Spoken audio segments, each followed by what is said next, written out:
A person who would kill your love when that love was all you had was not a good person, according to Jacob Morrissey. Even worse if that person was your wife, the person who was supposed to love you more than anyone else. The person who knew you better than anyone else.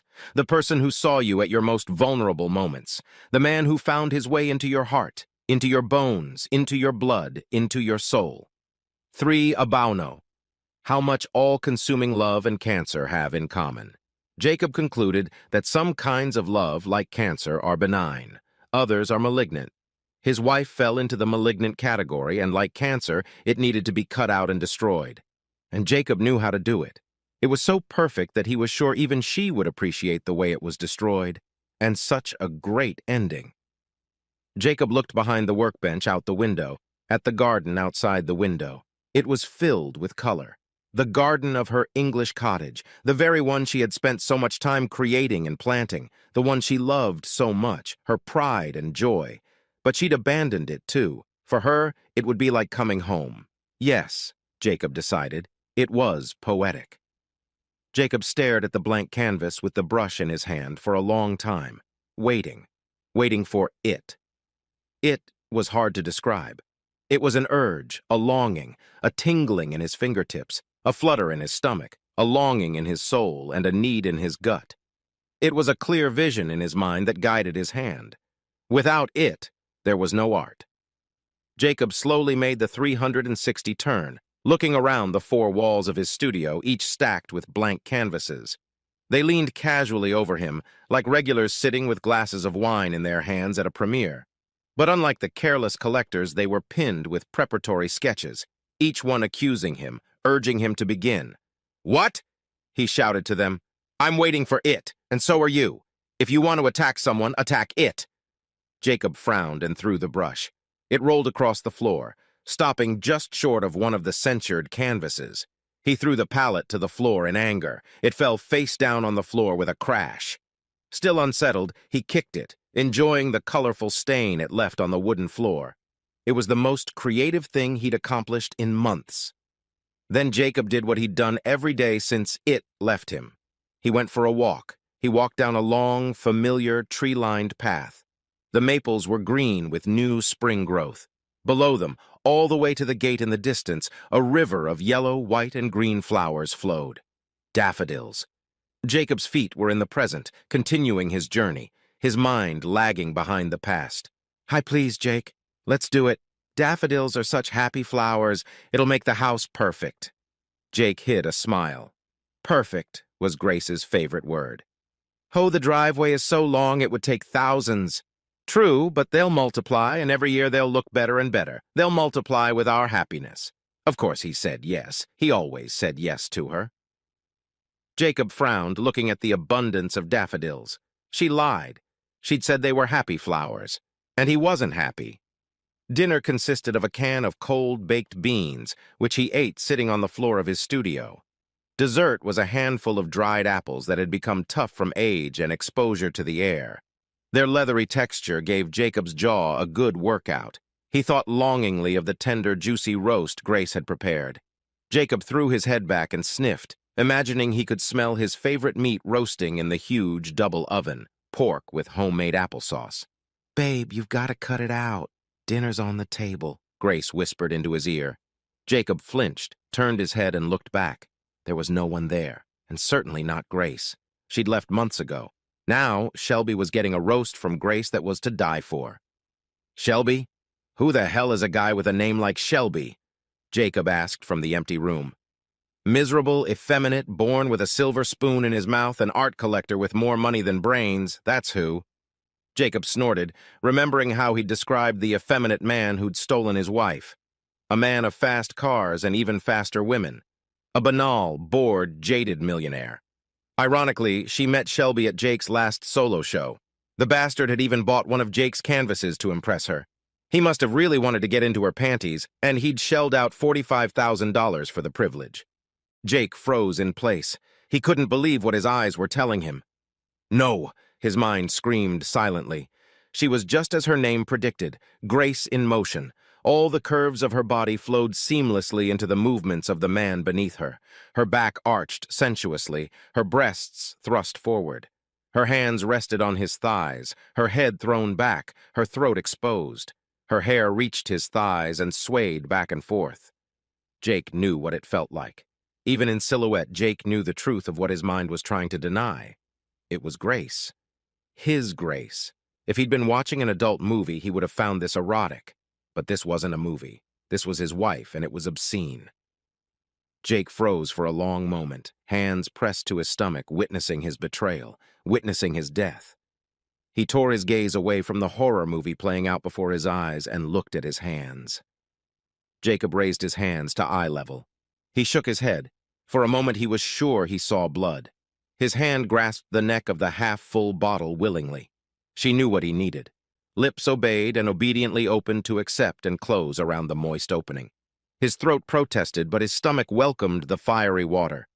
Jacob carefully placed the open bottle on the floor, carefully moving it a short distance away, and lay back down. He rolled onto his side, assuming a fetal position. The studio floor was as good a place to sleep as any. The sound of a chainsaw running nearby echoed in Jacob's head.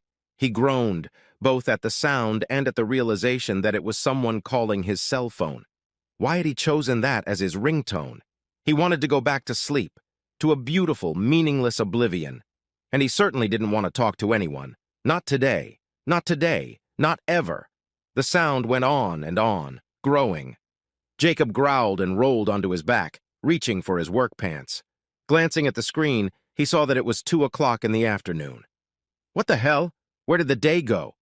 Hello? He barked into the receiver. Jesus, Jake, how can you answer the phone like that? I could be a potential buyer, his agent said. Jacob bristled at his scolding tone. My name is Jacob, Bart. What do you need? I'm busy. Yeah, okay, whatever. I hope the fact that you're busy means you're going to tell me you're okay with your show this summer. Jacob sat down, staring at the blank canvases that stared at him warningly from the opposite wall. Yeah, fine. Everything's great and everything's going according to plan. My best work ever. That's great. Let me know when I can get a photographer over to start cataloging them for the show. Yeah. Sure. Jacob passed out. He looked at the bottle and contemplated returning to oblivion. Just as he reached for the bottle, the chainsaw started up again. He looked at the screen. Grace. Mentally, he considered rejecting the call, but his finger pressed the accept button. Old habits were hard to break. Jake? The soft hesitation in her voice only made Jacob angrier. It was a lie. All of it was a lie. He closed his eyes and pinched the bridge of his nose. What do you want, Grace? Shit. Jacob heard her inhale noisily. Are you okay? Are you taking care of yourself? You sound weird. You don't drink too much, do you? What the hell do you care? I care, Jake. I care. Well, I had this weird feeling that you needed me and that I should call. Jacob wasn't fooled. Her concern was an act. Hi. Aren't you just the Mother Teresa of unfaithful wives, caring how the poor schmuck you screwed feels? Jake, you've got to stop verbally attacking me. You need to forget about what happened. We broke up at least a year before I met Shelby. Did we? And you didn't think to tell me about it? It's funny that you were willing to keep living off me and sharing my bed and having sex while we... How did you put it so eloquently? Broke up? I just didn't know how to tell you. Well, I have to commend you for your original approach to the subject. Catching you fucking that faggot was certainly an unequivocal way of telling me what the status of our relationship was. Jake didn't know why he'd returned to the apartment. Perhaps he hoped the visions of the previous evening had been a bad dream. No such luck. She was kneeling on the bed in their Sydney apartment, face down, ass up. Her hair moved back and forth to the beat. The swaying stopped. She wiggled her ass. What do you want, Grace? What do you want, Grace? Repeated the man's voice more firmly this time. You! That's what I thought. Better give my slut what she wants, the man growled, slamming his hips against her raised buttocks. Jake, are you still here? Jacob shook his head, clearing his throat. Yeah, bitch, I'm still here. Please stop being rude to me. I still care about you. I'm calling because I care. Jacob ignored her plea, knowing it was an act. So how's Shelby? He's not here right now. He's away on business. Oh, you better be careful, Grace. Maybe he's on the hunt for some freshly married pussy to seduce. Maybe he's had enough of you. Or is it you? Are you bored? Do you want me to come over and fuck you? Although technically that wouldn't be cheating since we're still married and all. Jake, stop it. I know you're just trying to hurt me. I'm damn right, you bitch. You deserve all those nasty words and more. Jacob was breathing hard like he'd run the whole driveway and back. I know you. I know you still care about me, Jake. Jacob was silent. How about I come over to your place, make you a nice dinner, and we talk about the divorce? Jacob laughed loudly and cynically. What are you going to do, Grace? Poison me so you can have every last dime? Isn't that enough for you, you traitorous bitch? Ripping a man's heart out isn't enough for you? And Grace, I don't love you. I hate you. He heard her sharp sigh, and some tiny, stubborn part of his soul wanted to apologize and comfort her, like when their puppy had been run over by a truck because he'd accidentally failed to close the gate, and she'd been heartbroken. But that feeling lasted only a moment, and it ended with the memory of her parting words, so cruel and sarcastic as she dragged the suitcase to the car. Ignorant weakling, I only married you because I knew you'd be famous, loser. I need a man who can actually fuck me, not one who thinks I'm Dresden fucking porcelain fool. I only wanted you to paint my famous portrait. Without another word, he hung up the phone, cutting off the echoes of the past. He shuffled into the dirty kitchen, pushing aside dirty cups and plates to make room on the bench. From the freezer, he pulled a frozen loaf of bread and, with some effort, cut off 2 slices. He stuck them in the toaster and, while he waited for them to cook, he moved to the pantry and found peanut butter. The toaster beeped, and the smell of toasted bread made his stomach rumble again in anticipation. Jacob roughly spread the pasta on the bread. There was no butter. It had run out more than 3 weeks ago. He took a bite and walked back to the door to the pantry with the toast in his hand. It was that moment when old Mother Hubbard's pantry seemed abundant. Jacob frowned irritably. Now he would not be able to avoid a trip into town. Jacob's wreck seemed to chew its way into town and spit it out through his anus. He'd enjoyed its power before. Now he didn't. He didn't enjoy anything at all anymore. Well, anything other than alcohol-induced oblivion. He made one stop after another: post office, hardware store, supermarket. He stocked up on all the necessities. Everyone looked at him with pity. Everyone except the cashier. She was flirting. Jacob ignored them all. No sooner had he climbed into his car after running his last errand than he heard the sound of a chainsaw in his pocket. Lifting his butt off the seat and straightening his legs, Jacob was able to pull his phone out of his pants pocket. He checked the screen. It was Grace. Jacob groaned, put his head down on the steering wheel, and tapped it a few times, deciding whether or not to answer. Finally, he took the call. What do you need, Grace? Hey, Jake. How are you? Fun-fucking-tastic. Aren't you going to ask how I'm doing? No. I wish you would. I miss you. Jacob shook his head. Did she really think he believed her shit? Did she really think he'd forgotten her cruel taunts? Where's the lover? He had meetings all day today. Damn, didn't little Gracie get enough attention? Doesn't a lover drop everything he's doing to fulfill your every need? Like that last asshole you got involved with? You know, the one who married you and who gave you everything? It's not fair and it's not true. Jacob remained silent, knowing she wouldn't be able to resist trying to explain and justify herself once again. You weren't there for me the last 2 years. I was there every day, Grace. I worked from home, if you remember. You may have been there physically, but mentally and emotionally you weren't there. Your head was filled with art. There was no room for me there. I was lonely. I needed someone. Now you're the one who's being unfair. About 3 years ago, I finally started getting a decent price for my paintings. Instead of selling a canvas for $25,000, I started getting $25,000 plus.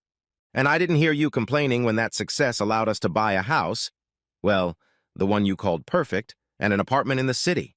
No, you loved that part of my success. And for someone who was pretty damn lonely, you hit it well. I'm going to finish now, Grace moaned, rocking back and forth on her lover's instrument. Oh, God. Harder, baby, harder. Keep going, don't stop. Each word was another twist of the knife plunged into Jake's heart. When was the last time she'd been this slutty with him? Jake, are you still here? Did you hear a word I said? No, and what's more, I don't want to. Jacob heard her voice warning him not to hang up as he pulled the phone away from his ear and ended the call. The aroma of the lasagna he'd bought at the supermarket smelled pleasant to Jacob. He checked the time, wishing it would go faster so he could eat a proper lunch for the first time in a long time. 10 minutes before he left, his phone rang, and the silence was broken by the sound of a chainsaw. Without looking at the screen, he realized who it was. Was she really going to ruin everything? Hey, Jake, it's me again.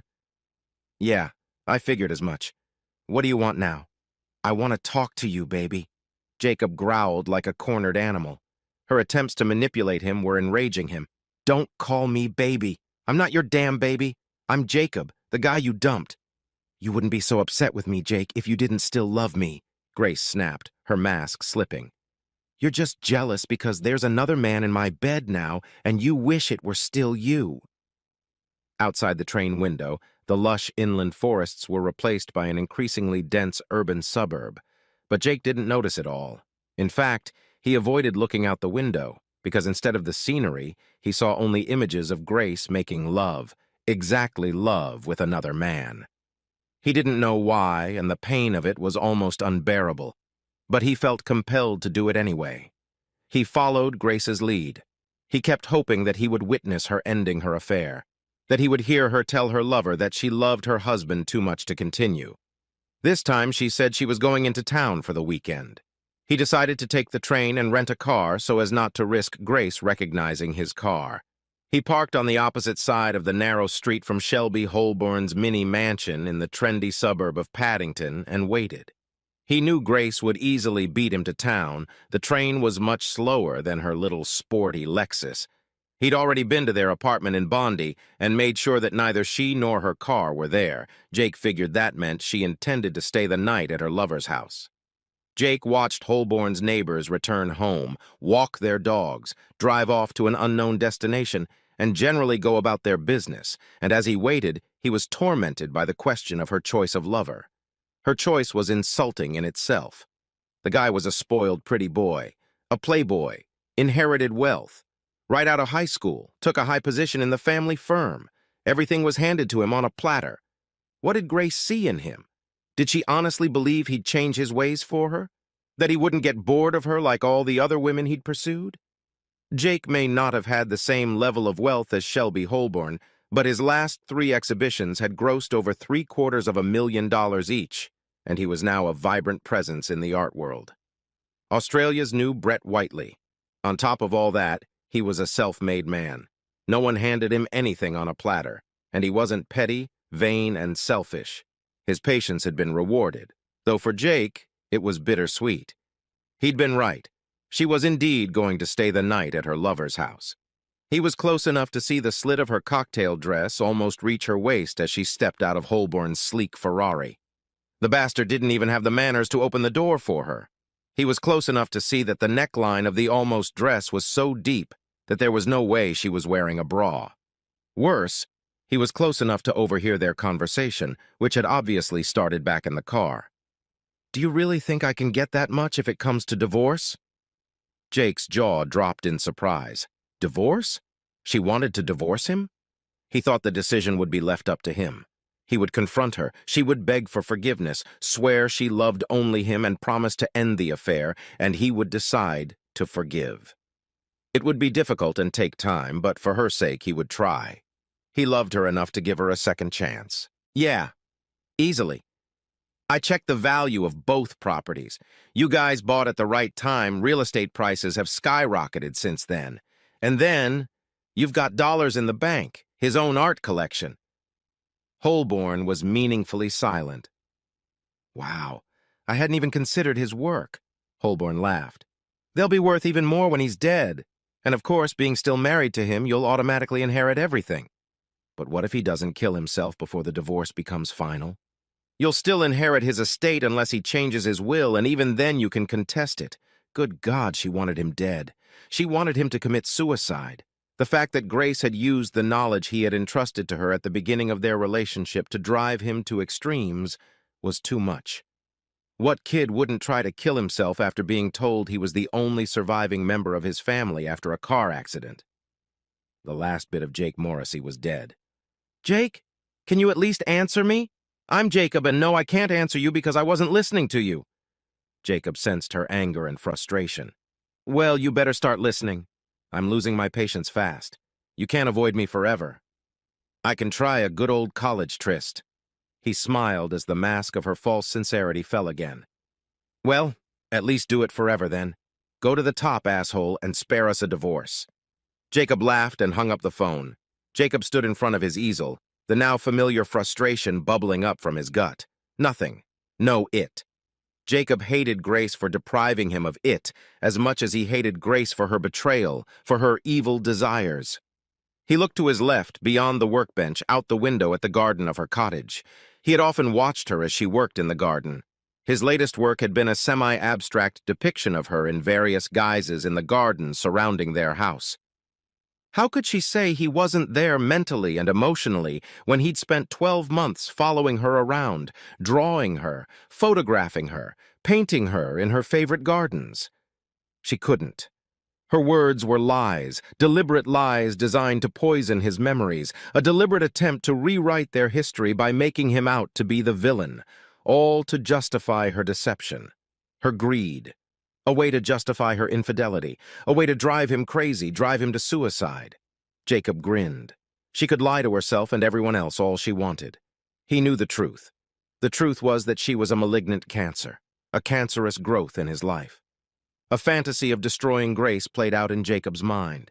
He looked at her garden, and as he looked at it, the colors seemed to become even more saturated, the blues more vibrant, the yellows more radiant, the reds deeper and juicier like blood. Even the greens became greener, like moss on a forest floor. Euphoria spilled through my veins, filling my heart, my head, my fingertips. Soon. Jacob reached for the bottle and took a sip, the firewater mixing intoxicatingly with the euphoria. Jacob checked his phone and smiled. 6 messages. He guessed who was calling. He enjoyed frustrating her attempts to talk to him. He hoped her self-control was eroding as quickly as his sanity. He decided to reward himself. After all, he'd gone to the mailbox to get the mail. Maybe he wouldn't read anything, just add a handful to the already huge collection that occupied the office desk. But the fact that he had emptied the mailbox deserved recognition. He sat at the dining room table, reclined in his chair, and drank his coffee. He added alcohol to it and dialed a number to access his messages. Hey, Jake. It's me. Please call me back, baby. I'm worried about you. Jacob snorted. Who did she think she was fooling with her sweet words? No one. Certainly not him. Jacob waited for the standard voice to tell him the date and time of the second message left on his cell phone. Jake, it's me again. I know you're here. Please stop ignoring my calls. I need to talk to you. Call me back as soon as you get this message. Jacob smiled, noticing the note of irritation in her tone. Grace wasn't the most patient person, and Jacob knew better than anyone that she hated being ignored. As he waited for the third message, he took a sip of coffee. To his disappointment, it was Bart, his agent, wanting to know how the next show was coming along. Jacob frowned. He'd have to call the leech back and assuage his fears, or Bart was just as likely to show up unannounced, and that was no good. No, absolutely not.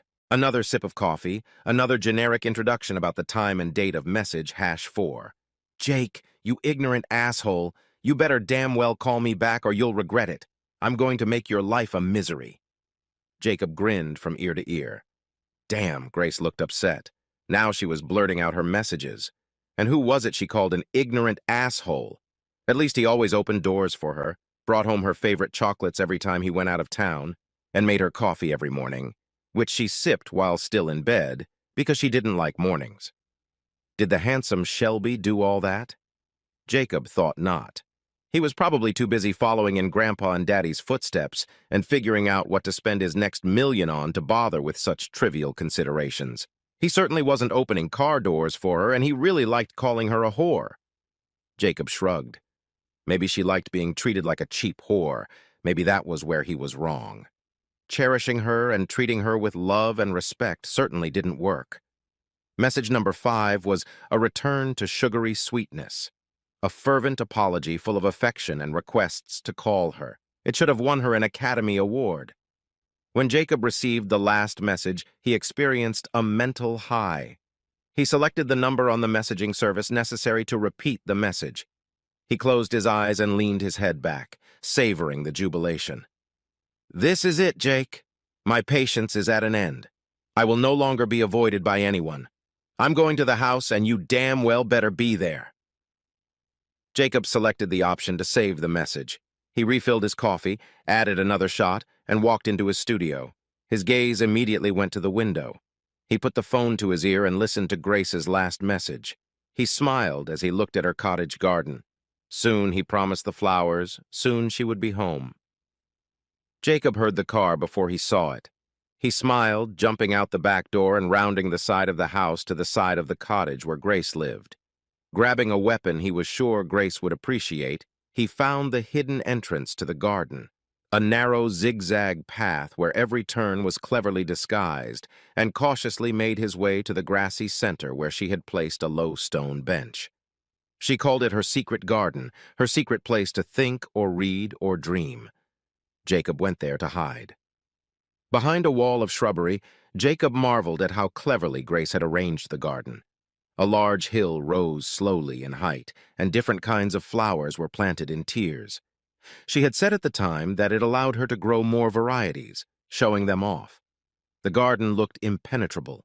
The top row of gladiolus hid the fact that there was a narrow but deep depression in the center of the mound.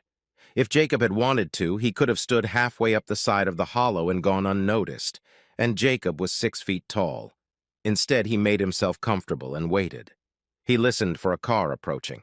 He recognized it as Grace's Lexus. The car stopped, he thought, right behind his car. Unexpected was the sound of 2 car doors opening and closing. Interesting. Jacob wanted to take a look to see if it was the handsome Shelby she'd brought with her. If so, he could kill 2 birds with 1 stone. He heard voices, too distant to make out the words, but distinct enough to realize that one was male and the other female.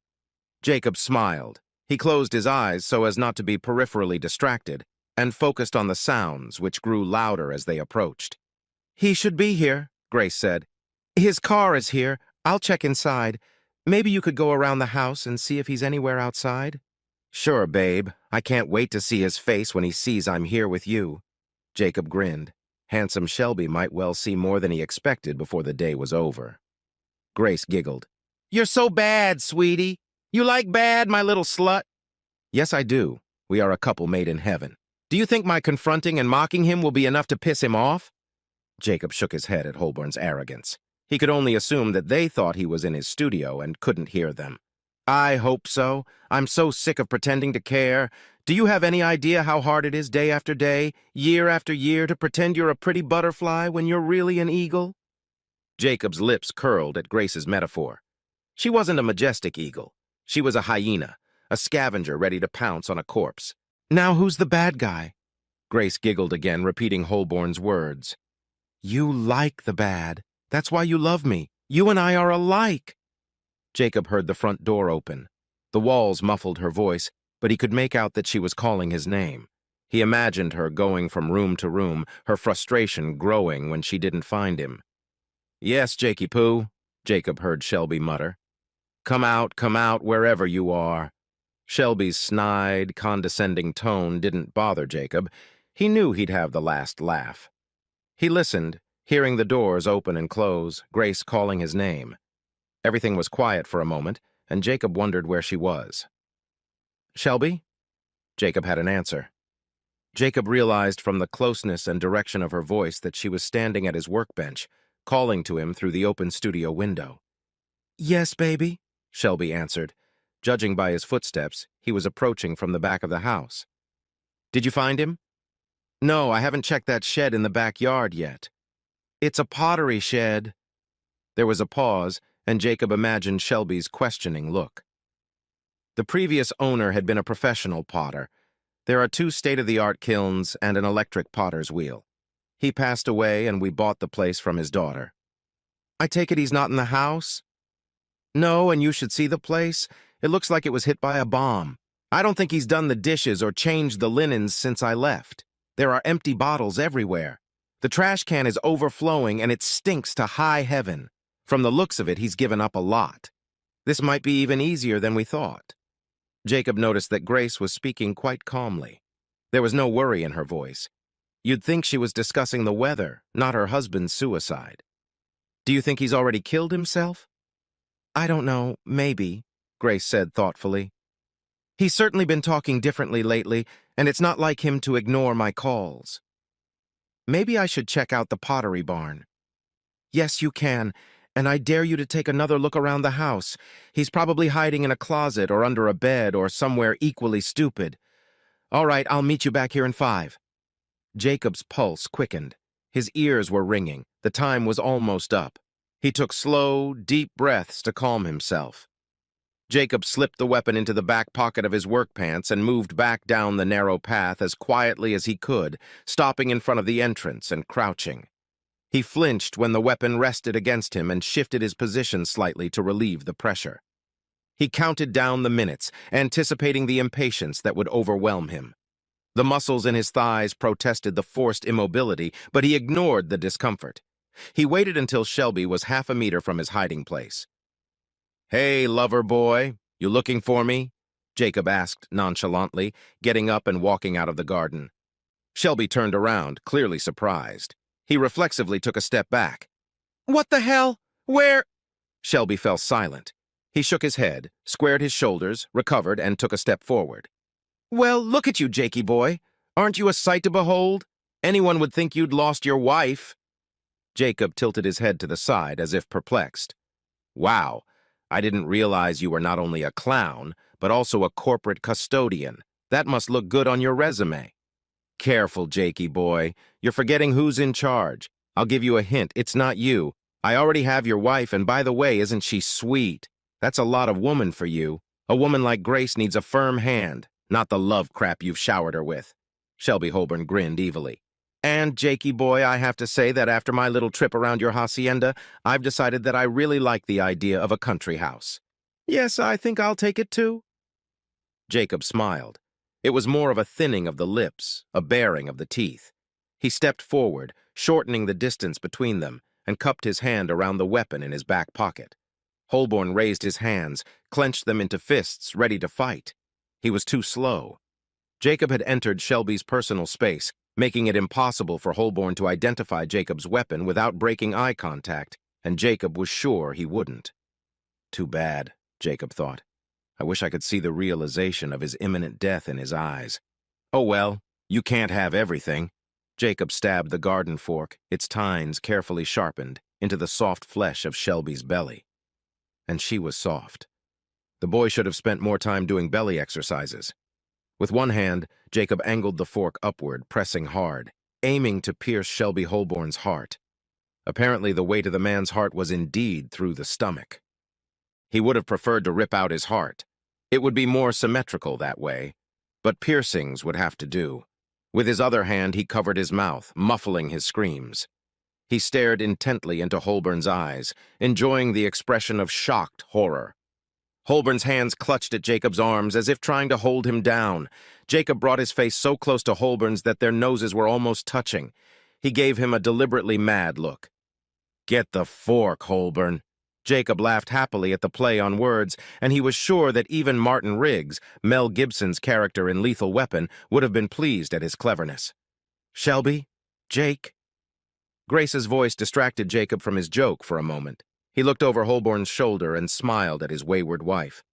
Hello, Grace. How nice of you to drop in on your lover. When Grace took a step forward with a confused look, Jacob gave one last push. Holborn's last exhale washed over his face. Jacob wrinkled his nose. Ugh, this guy had eaten garlic recently. Jacob felt pressure on his wrist as Holborn's knees buckled. He pulled out a garden fork, and Holborn collapsed at his feet like a puppet with its strings cut. Grace shifted her gaze from her lover to Jacob's hand. Oh my God! Jake, what have you done? I thought it was obvious, Jacob replied, grinning. I picked up my lover's fork. I wanted to see what all the fuss was about, so I stabbed him. You're right. It's fun. It's a little dirty, but yeah, it's fun. Oh my God, Grace repeated over and over, backing away from him. Jacob stepped around Holborn's motionless body. Grace took another step back, Jacob took another step forward. The faster Grace retreated, the faster Jacob moved forward. Grace shook her head. Jacob nodded his head.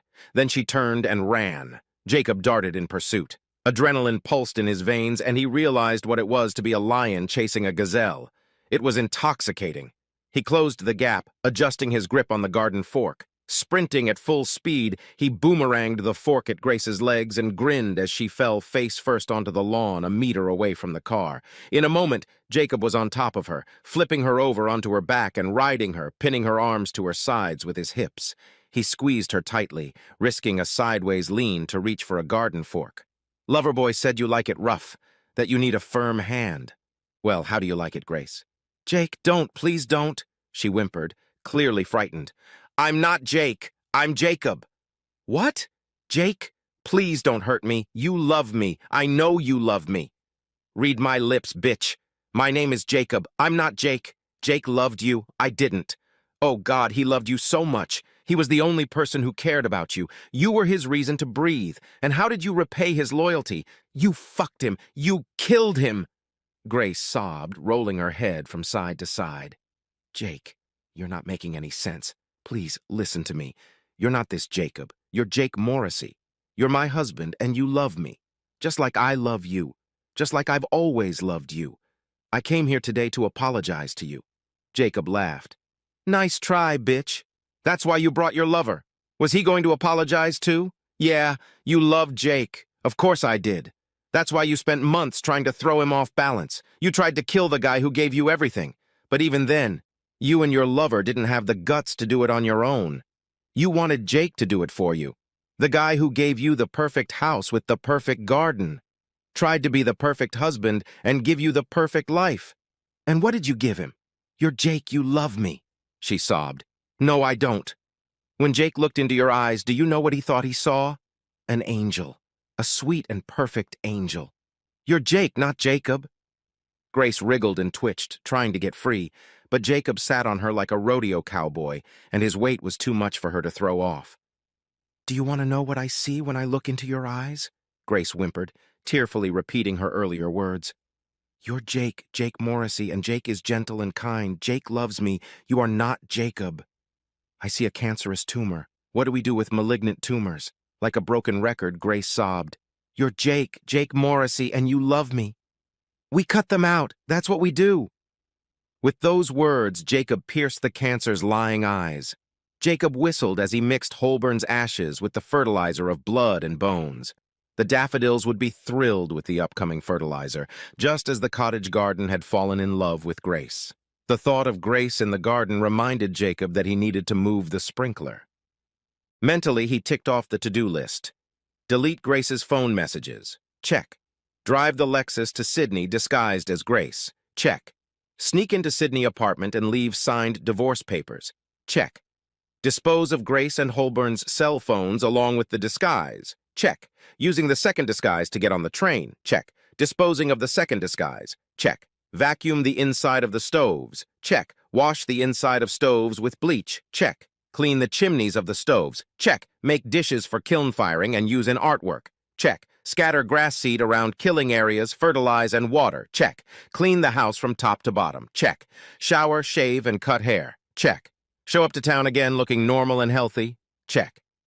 3 weeks passed before the police approached him with questions about the disappearance of his wife and Shelby Holborn. Jacob couldn't do anything to help them except confirm their affair. A week later, they returned with a search warrant. They even took small samples from the finished canvases to see if Jacob had put blood in the paint. Obviously, they didn't know anything about paints. Blood would eventually spoil and ruin the colors. So despite their best efforts, they found nothing. The case remained open. Bart was thrilled with the paintings for Jacob's next show and said they were his best work. He lyrically commented on Jacob's vibrant color scheme and use of ceramic shards, giving the canvases an almost three-dimensional look. He told Jacob that he would use words like kaleidoscope and quasi-mosaic in the exhibition's flyer. He didn't say it in so many words, but he let Jacob know that his recent notoriety wouldn't hurt his sales. He even predicted that sales at the expo would exceed the $1 million mark. Jacob, on the other hand, was just happy to have it back. Oh, and the daffodils really liked the Holborn fertilizer.